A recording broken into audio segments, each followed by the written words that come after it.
Bear on, Bears fans. Another edition of the Chicago Bears podcast coming your way. Pat the Designer, Jason McKie.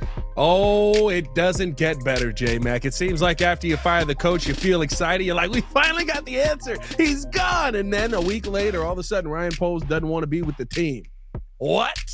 That's what Mark Silverman has put out in a report that he dropped on the radio yesterday over on ESPN 1000, that Ryan Poles is not happy with the new structure of the Chicago Bears, especially with Kevin Warren being above him. This has nothing to do with Kevin Warren, but maybe he was deceived a little bit. We got to talk about that and who J-Mac likes amongst the top 4 coaching candidates that the Chicago Bears have available to them this offseason and who they're leaning towards. We'll talk about all that and more on today's episode of the Chicago Bears podcast. Hit that like button, subscribe to the page, leave a 5-star review. Y'all know what to do. J-Mac, what's going on, my guy? How you feeling, man? It never gets easier with this man.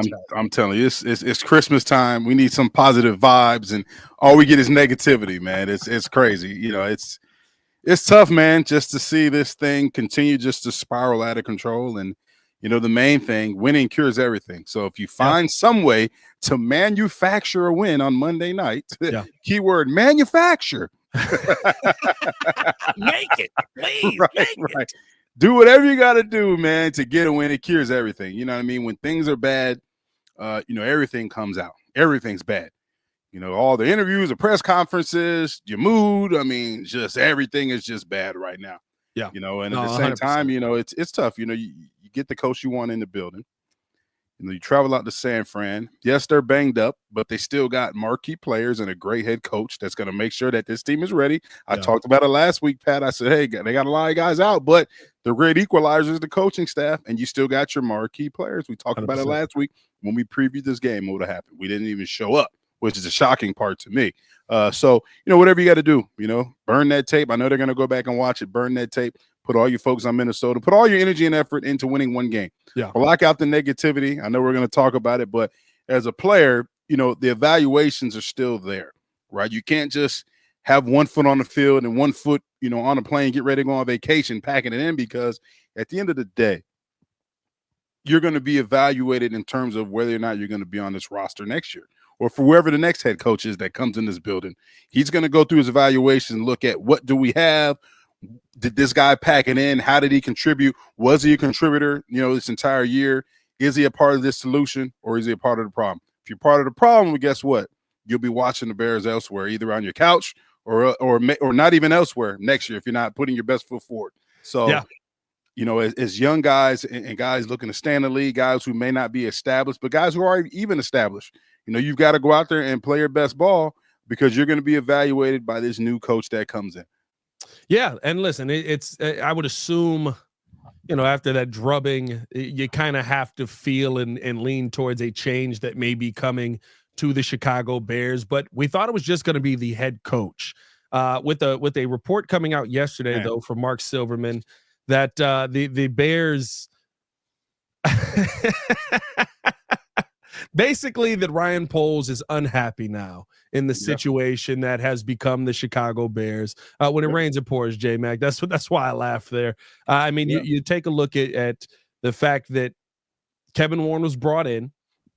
It went from Ryan Poles reporting directly to George McCaskey to now Ryan Poles having to report to Kevin Warren, who reports to George McCaskey. And it seems like, per Silvy sources, that this is a means of contention for Ryan Poles, not just one that he's kind of feeling internally, but one that he has voiced in that building out loud multiple times, something that seems like it is going to be an issue possibly moving forward. And Silvy said at the end of all of the reporting that he did over on the Waddle and Silvy page, you can check that out as well. I believe they have the video up, and of course you can listen back to the podcast. He also said he wouldn't be surprised if at the end of this season we see a mutual parting of ways between the Chicago Bears and Ryan Poles, with the also news that you get from Adam Johns that he is on a 4-year deal, not a 5-year deal. J-Mac, are you concerned that Ryan Poles may end up leaving this team, or do you think that Ryan Poles wants to see this through? Yeah, I mean, it's tough to say, man. It's tough when It sucks. No, I'm sitting there. I'm like, it can't get worse than like getting blown out by the Niners and losing your coach, right? Oh wow, man, that's tough when you know. And I don't know, if he's been obviously going through the process of going through the process of interviewing for this job, and they tell you one thing, and you feel you're going to have more control, right? I'm going to answer to the McCaskies. Yes. We're going to turn this thing around. I'm going to have my fingerprints in this entirety on this entire team. And all of a sudden you get the job, and guess what? They bring in Kevin Warren and they say, guess what? In the words of Dave Chappelle, gotcha. You know what I mean, Pat? Kinda, yeah. You know what I mean? You know what he said. But it's like, wow. So I could see that, with this coming out, I could see there would be frustration, because it almost seems like, okay, you sold me on one thing to manage this team, right? To put this thing together, right? To change the tides of this franchise.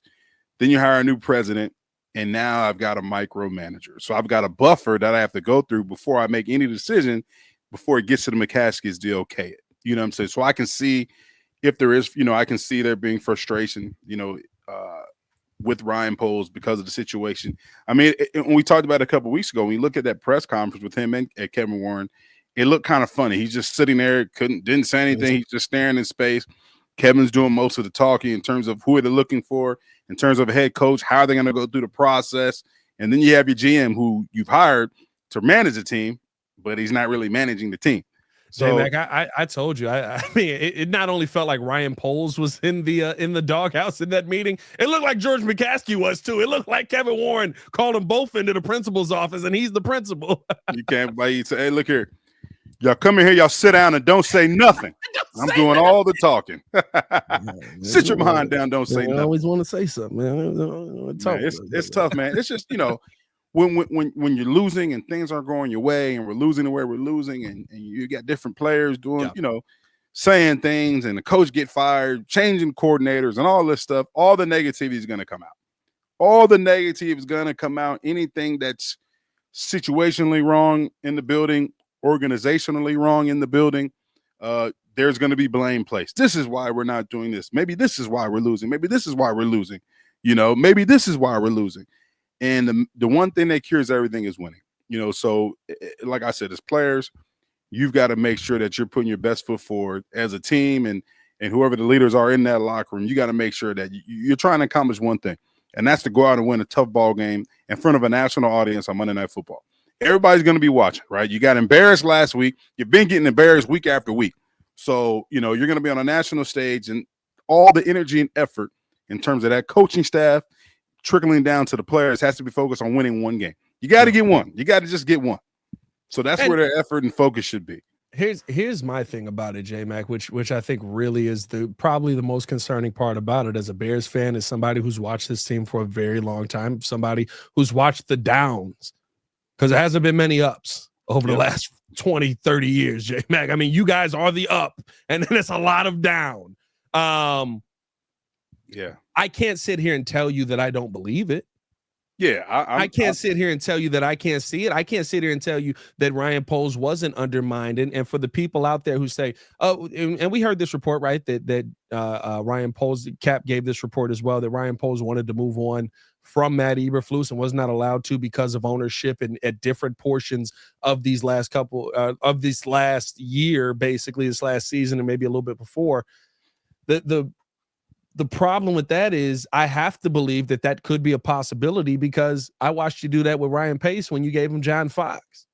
Yeah. I watched you do that with multiple GMs in the building because you were nervous that the GM that came in wasn't going to be able to go out there and have a real feel for who the head coach was, right? I watched you do that when a bunch of people in the room wanted Bruce Arians to be the next head coach of the Chicago Bears, but because everybody got a little nervous and shifty, and it was that Bill Polian. I think Bill Polian was in on that. No, that was Ernie Accorsi. I'm sorry, that was Ernie Accorsi. Yeah, and he wanted him to do the fake press conference. Now Bruce Arians is winning the championship down in Tampa, and we're sitting here after interviewing the coach of the year who wanted to be here, who was like, the only thing you got to do is get rid of Jay Cutler. Nah, we can't do that. Like, those are the things where it's like, when I hear these reports, when I hear Ryan Poles feels like he's been undermined, when I hear Ryan Poles doesn't agree with the new structure because this wasn't what he believed or what he was told he was coming into, I believe it. because I've seen it. When Yeah. people show you who they are, believe them. And I think this is just who the McCaskies are. And I know you were part of that organization. I mean, you're not upstairs, right? But when you're in the building, did you feel like they had their hand, or moves were made, or things were done that you just left there scratching your head because you're sitting there trying to figure out, well, that feels cheap, or it feels like the easy route versus it feels like the right move? Yeah, from a player standpoint, and back then, being a young guy, from a player standpoint, you question some of the moves they made in terms of, your trade away Thomas Jones. Why? Coming off back-to-back 1,300-yard seasons. You know what I'm saying? Back-to-back 1,300-yard seasons. He's a culture guy. He's a locker room guy, blue-collar guy, was productive, exactly what you needed, and you look at it from well, why did they get rid of him? And then a lot of things, from a player standpoint, you look at, okay, why didn't we bring this guy back? This guy didn't get re-signed, especially when we were having success and you wanted to keep your core together because you felt like, if we felt like as a team that, we lost the Super Bowl, we felt like if we kept our core together, we can get right back there and win it the following year. So I understand, it's business, dollars and cents does the talking in the NFL. So a lot of things you question from a player standpoint. But at the end of the day, I mean, McCaskey's got the final say. It's their team. It's it's their team, man. They got the final say. So I can see like you said, I can see the frustration with Ryan Poles. It's like, okay, you brought me here to do a job, and now you're not letting me doing it, or you got puppet strings on me. You know what I'm saying? And you're, Kevin Warren's dangling me from the puppet strings and saying, you can't do this, you can't fire this coach, you can't do this. Well, what am I here for? You know what I mean? What am I here for? So I can see that. Very frustrating. You brought me in to do a job. I'm the football guy in the building. Now, are you going to let me do my job, or am I going to be micromanaged? And, Kevin Warren and obviously McCaskey has the final say. But now anything I want to do, I have to go through Kevin Warren, who's not a GM. He's the president. He's not a GM, but I have to go through him in order to do my job, which can be frustrating because that's another buffer that's hindering me from being successful at my job. Yeah. I think that's where I understand it. And I also get Bears fans who are upset with Ryan Poles right now for not building the team in a way that protects the quarterback, or not building the team that is winning this season. Realistically, right? I think a lot of Bears fans look at the fact that you brought Matt Eberflus back and you go, you could clearly see that he was going to lose games. How did you bring him back into this situation where he did it again? And put that on Ryan Poles? But then, right, am I to believe that the McCaskies were willing to pay 3 years of this man's contract? Am I to believe that the McCaskies were willing to move on from a coach with 3 years left on his deal? Am I to believe that the McCaskies were willing to go out there and do the tough thing and start a coaching search in the middle and have to pay 2 coaches for 3 years versus paying them 2 coaches for 2 years? Like, I can believe that once again you took the cheap route here, and it has shot you in the foot. And now here's the most concerning part, right? If these feelings are valid, if Ryan Poles is on his way out at the end of this season, or if he's on his way out moving forward right after this contract, because he's only got 1 year left on the deal, and you wonder if you're going to see an extension, a re-sign, a belief in Ryan Poles, which I think you should give him. I do believe that he has done a good enough job to this point. I know people are going to bring up the win-loss record. He lost on purpose in year 1. That's a successful season. Yeah. But at the end of the day, if you don't see those things, J-Mac, if you don't see a contract extension, if you don't see a commitment past next year, how do you let him pick your next head coach? Yeah, exactly. And how do you let him lead the search? What head coach is coming here? Yeah. And that's the thing. You look at the candidates, right? And I know we're going to get into that too. Like, what coach wants to come here knowing that he's not going to really be able to truly lead this team? The head coach is going to be not going to be able to live up to his true identity. You know what I mean? Not really going to be able to be a leader of men, that the word that they throw out a lot. You know what I'm saying? Or a culture builder, or hey, J-Mac, as a coach, do you hate that term? Listen to this, right? If there's a coach, the funny thing is I got to ask this question today. If there's a coach that comes out on his press conference and says that he's a leader of men, how do you a leader of men, like people will Mike Tomlin, that's a leader of men because of the examples. You know what I'm saying? Because of the guys who you influenced, the guys you affected, the way you change the team, the way you manage your team, the way you uphold the locker room, right? But it's not going to be. I've never heard a leader of men self-proclaim it himself. That didn't make sense. You know what I'm saying? So, I don't know. It's just like I said, man. It's when things are going bad, you're gonna get all these reports, right? Yeah. Whether and I don't know. Ryan Poles, it's tough. Like you said, here we go. Same thing. New coach, new GM. We're on the brink of it again. Yeah. I mean, it's the same thing over and over again. New coach, new GM, new coach, new GM. Oh, it's the quarterback's fault. It's the coach's fault. Oh, we got the coach we want. We didn't show up. As players in San Francisco, we didn't show up. Like at the end of the day, man, like the one thing that you can control is those players can control what to do on the field, right?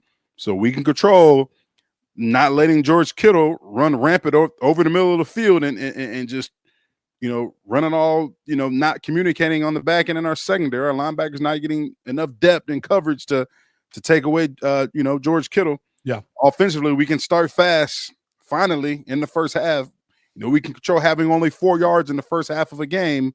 Like those are things that you can control as players. And as players, you got to block out all that noise upstairs, and you got to go out there. And like I said before, you've got to be better.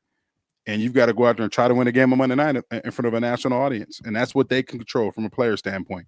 Yeah, no, 100%. And I think my big thing with where this team is at now is, that by the end, here's the honest truth. By the end of this season, there's going to be different people coming into next season because you're going to have some people who are packing it in. We saw it in the 49ers game. There's some people that are, what'd you say, J Mac? It's week 15 and they got a vacation plan for week 19. You got 1 foot on the field and 1 foot toes in the sand. The other foot with the toes in the sand. I saw a lot of that on Sunday, and it was concerning to see. But I think here's the big thing for me. If I'm talking about the GM picking the next head coach, if there's not a belief in Ryan Poles, or if Ryan Poles doesn't have a belief in sticking around this situation, how do you let him? How do you convince a guy? To me, that's a detriment that we're having this conversation in a room, right? Why are you talking to me? Because if they fire you, I might be next. I'm not moving my family here, and I'm following you out the door. Right. Yeah, if I win, it's going to be a good situation. But if the next GM is in here, because you can't just – Kevin Warren's not becoming the president and GM. That's not going to happen. Right. I'd be very surprised if it happened. that would really. I just folded up, J Mac. I'd be like, hey, we had a good run here on the Chicago Bears podcast, man. You know what I'm saying? I can't do this no more. I'm going back to the tools. I'm back on the. I'm going back to being an electrician, J Mac. I mean, this has been. I mean, man, just what a surprise of a year. You said what is the surprise of the year? I said what a surprise of a year. No, dating back, I was going to go back 2 years, like dating back to, look at last year. Go back to last year. Yeah. Let's go back to last year. Last year, we have coaches getting fired. We've got reports of the FBI escorting coaches out of the building, confiscating Peanut computers. Tillman vaulted down the wall. Oh, my God, man. Like, I had to through the window. Like, I had to text Peanut and like, bro, did you go to Hallis Hall today? He's like, bro, these, and he's FBI, so he can't tweet that stuff. You know what I'm saying? Right. So I actually tweeted it for him. It was like, Peanut Tillman did not go to Hallis Hall, confiscate a computer, escort the coach out. But that's last year, and the losing streak, and the way we were losing, right? Story ever, bro. And the way we were losing last year, right? That's just last year. Like, look at the last 2 years. It's, well, just look at Flus before he got fired, right? Yeah. Just look at when he first came here, he had black hair. When he left, it was all white. Yeah. White beard, white hair. Yeah. It's, man. He went through the ringer. Man, he deserved it, though. I ain't gonna lie to you. I'm not saying I'm not saying this, but you see what I mean? Like, that's that just on you, dog. Then this year, you add last year on top of this year, right? And when you hear guys, what happened? I'm saying, you're right there. Hey, J-Mac, I don't know if you heard the latest rumor around the league going around, though, but rumor has it he still hasn't called a timeout. You gotta leave Flus alone, man. No, I'm not leaving Flus alone. I'm not leaving Flus alone. Leave him alone, man. No, he does not get left alone. He could have called timeout. Flus is kicking back right now. He's still getting paid by the Bears. I think they said Flus is getting $20,000 a day. Yeah, over the next 2 years. Yeah, he getting the baggy bag. Hey, somebody come fire fire me. I me ain't from the doing nothing. Bears. Hey, fire me. Time out this. Time out my 20 grand. And make sure you spell my name. That's M-A-T-T right on my. Make sure you spell it right. Send me I don't even want a direct deposit. I want my money in a big check. The big check that you hold like They send him a big check a week. Give me a big check. I want the big check so I can deposit it and I can hang it up in my basement. Oh, dog. I wonder if you still get paid weekly after you fired. It don't even matter, man. I wouldn't even get paid weekly after you fired. That is like, do you get a lump sum M or do you get paid weekly on that? That's interesting. Gotta ask Blue said y'all are on a 7-game winning streak. I'm not. I'm still winning. 7-game losing streak. I'm winning every week now, baby. I'm winning every day. I have 20,000 reasons why I don't care. I got fired. But I will say this, right, J-Mac? Like it's when I look at and when you hear certain things, right? When I hear Nick Saban this week telling the next coaches possibly of the Chicago Bears and the candidates, hey, make sure you do your research. Yeah. Make sure that you really look at what you're getting yourself into, because it's not. I love the city of Chicago. I think it's beautiful. It's not that when you get there. Make sure you do your research. That to me is just, basically just, hey, let me show you this organization. Now let me take 2 shots at it real quick. Yeah, it's because this is how bad things really are behind closed doors, and it's not a situation that is improving. It's like buying a car, right? It could be nice on the outside, shiny, beautiful car, got the rims waxed up, candy paint, you know what I'm saying? 96 Impala, got the airbags, baby. Yeah. Pop the hood. What's under the hood? Junk. You know what I'm saying? Dysfunction. You see what I mean? And it's I thought you were gonna say nothing. It was just empty. You just see the ground underneath. I tried to give us a little something. But Pat, it's like, okay, if I'm a coach, if I'm a head coach, you want to go to, I'm assuming, right? You want to go into a situation where you have the support of the front office, and you have the support of your president, and you go to a situation where the cupboard's not completely empty. Yes, you're going to have to come in and do some work, right? Yes, it's going to be a challenge. And as a head coach, you want to be challenged, because the harder the job, and if the job is real hard and you turn it around, the more praise, right, that you're going to receive, right? The more accolades, the more money you're going to get paid, because you've made a hard situation into a good situation. You turn the tides of an organization, right? You've got a team on a winning streak and back into the playoffs that haven't been there in a long time. Yeah. You know what I'm saying? But at the same time, like Coach Saban's saying, evaluate the entire process, because you'll never get there if you don't have the support of the front office, if you don't have the support of your president, right? You're just going there to get fired in a couple of years. It's going to make it harder to get another job after that because of the lack of success, right? And if you go to a place that's not set up for success, there's nowhere you're going to be successful. You see what I'm saying? And that's I think that's when Nick Saban is valid when he's saying that, right? It looks good. You got the new quarterback. You have some pieces. You got a young receiver. You got some key pieces on defense. You know what I'm saying? Can you build it up? But if we're not on the same page as the front office, and I'm not going to be able to really implement, my ways and my culture and the way I want to build this team, I'm being micromanaged, then is this really a good job for me? Or is it a job that I'm going to take for a few years and go through this cycle of suck that we've gone through the past few years, every year? You know what I mean? That's the evaluation as a coach that you have to make. And that's why you see the guys that's on the list. You heard reports, was it last week or the week before, Ben Johnson was saying that, hey, I'm not just taking interviews to take interviews. Yeah. He wants to find a place in which is going to allow him, to be successful, or to give him a chance to be successful. You know what I'm saying? Because he's in a good situation right now. He's at a place in which the coach got an opportunity to come there, got an opportunity to put his footprint on that team, and look what they're doing. He's not being micromanaged, right? Him going on 4th down and making crazy decisions isn't being questioned all the time, right? Because he's being him. It's his team. It's his identity. You know what I mean? And that's what I think that's what's going to make it tough here in Chicago. Only time I saw people question it was when it didn't work, and I was like, "But it doesn't work so few times. Why are we questioning?" But yeah. You're right. The playoff game, he didn't do it, right? And my biggest question was, did you let them punk you? Did you let them scare you out of going for it on 4th down?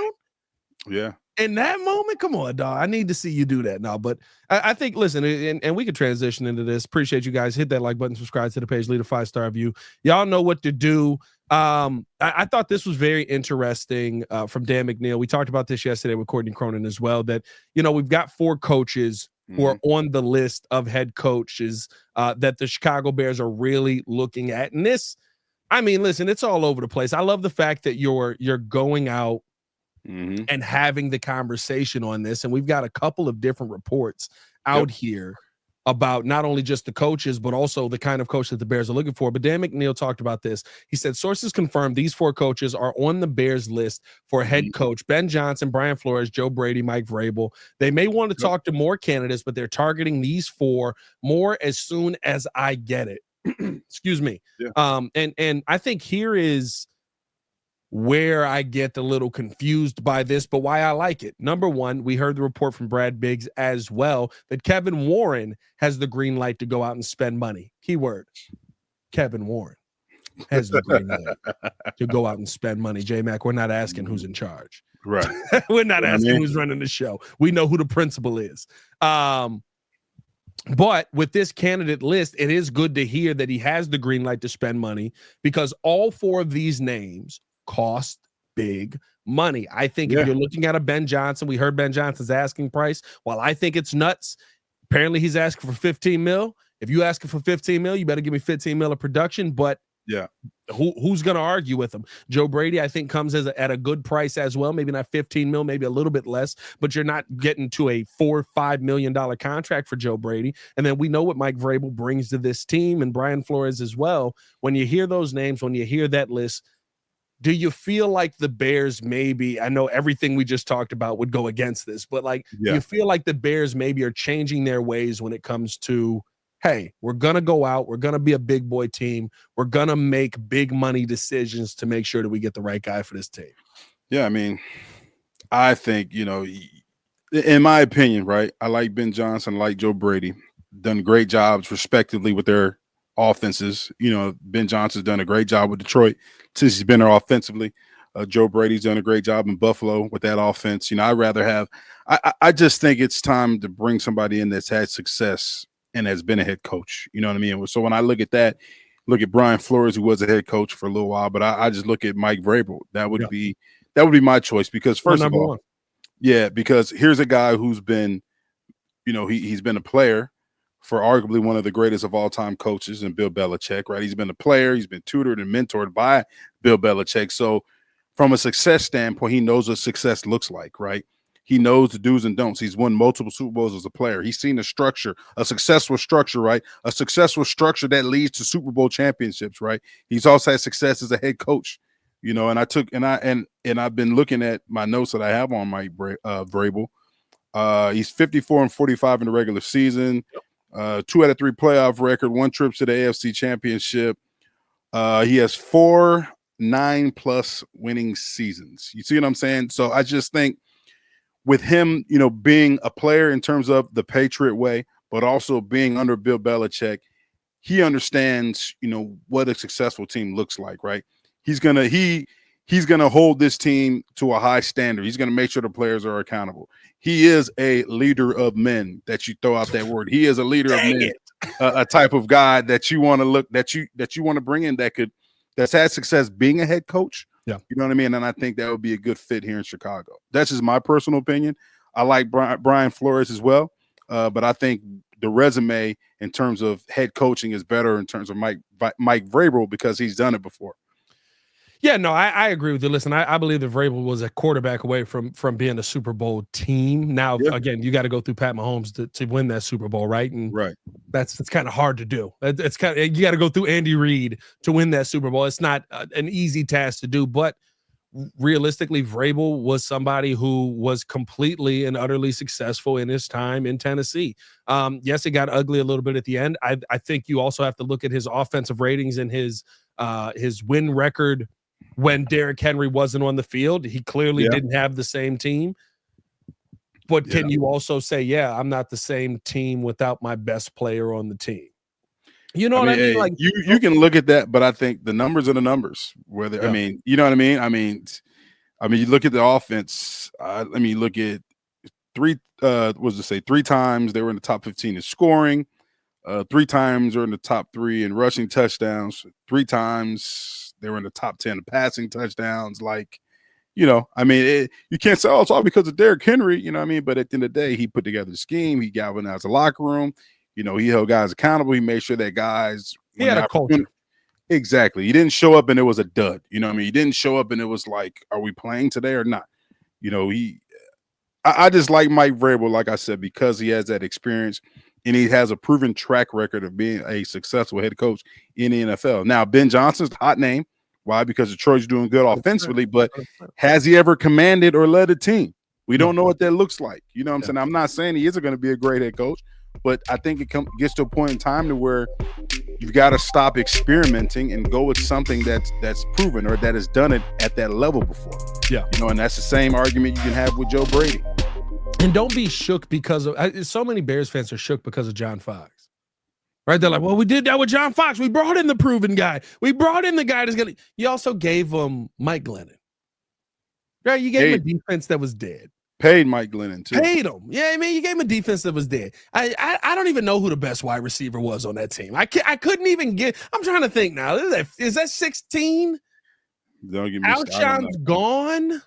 Is Alshon gone? Alshon might be gone. Like I can't even think of a name from the 16 Bears wide receiving core.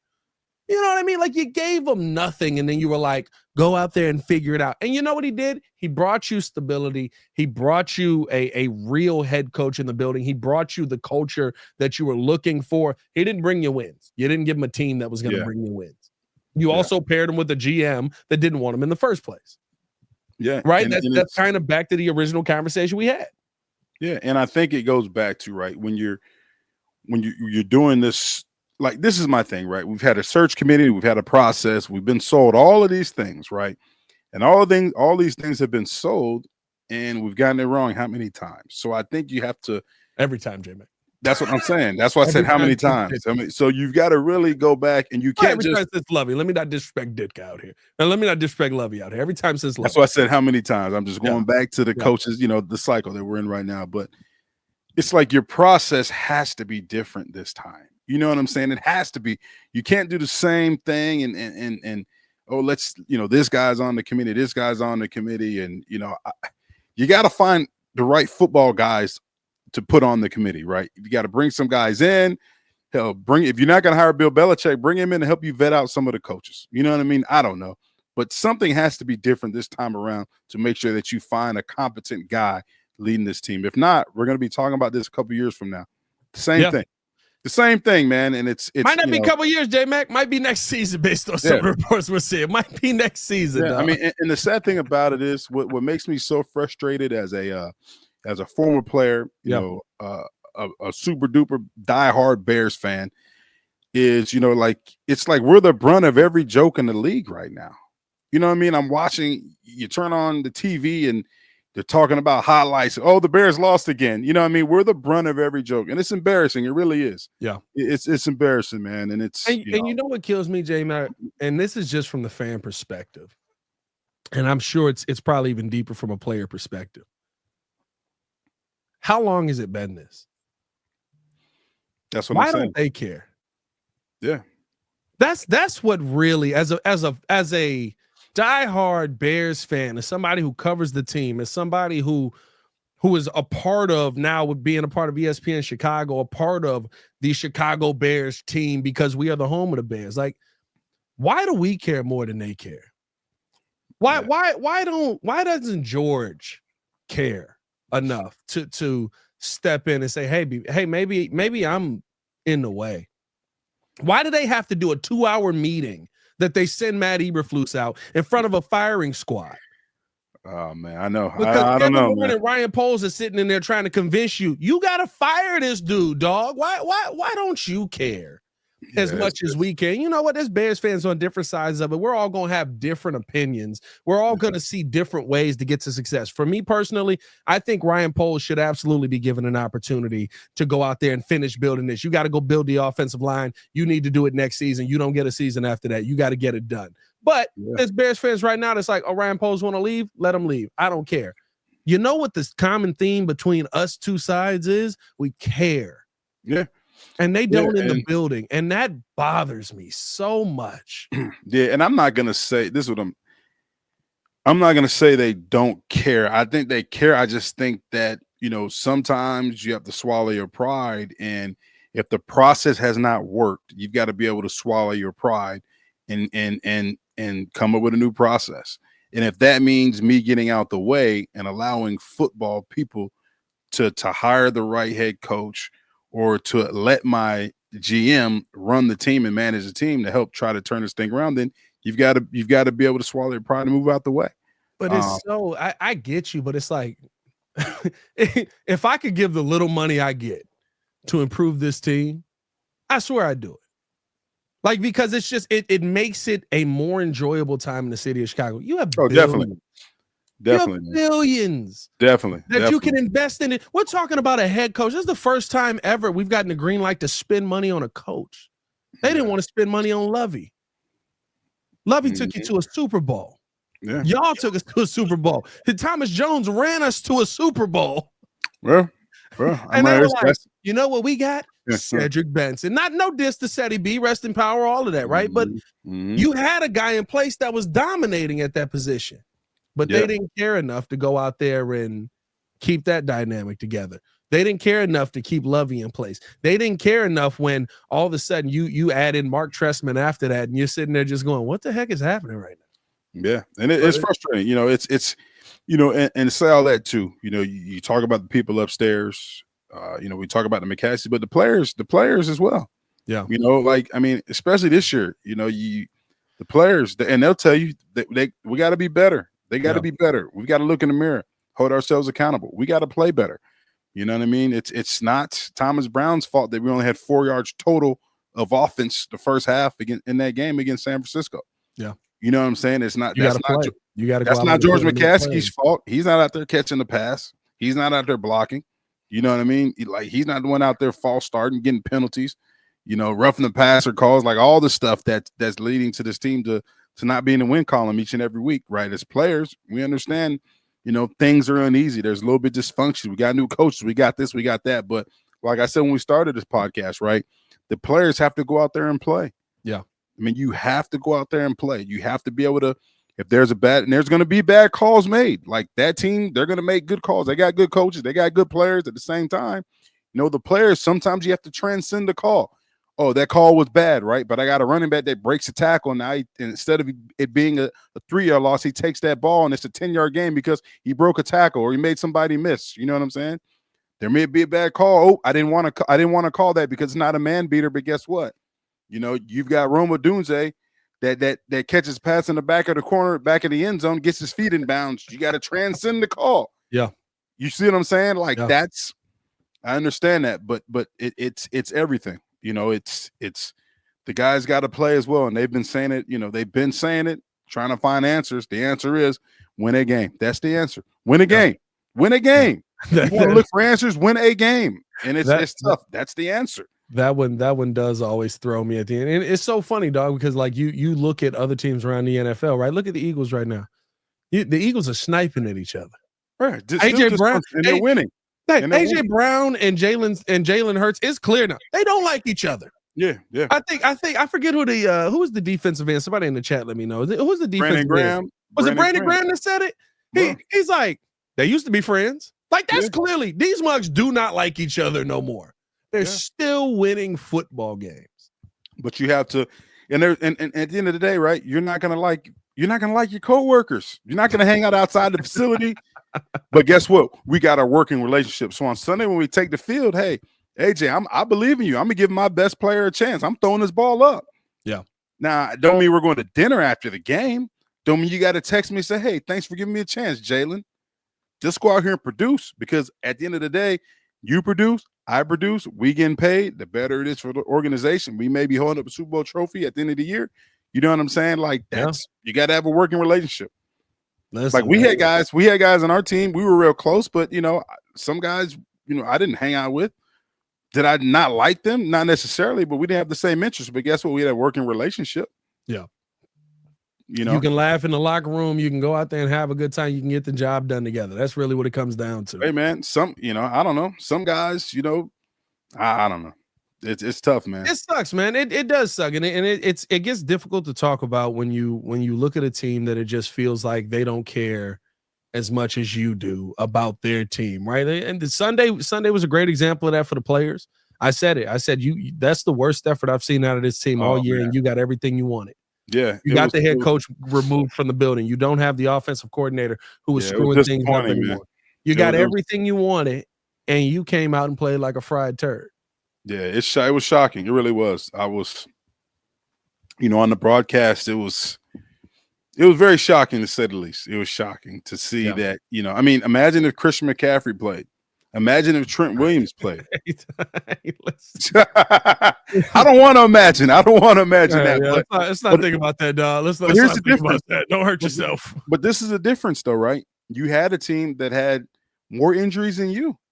And yes, they were at home. But at the end of the day, guess what? Next man up played his ass off. Yeah.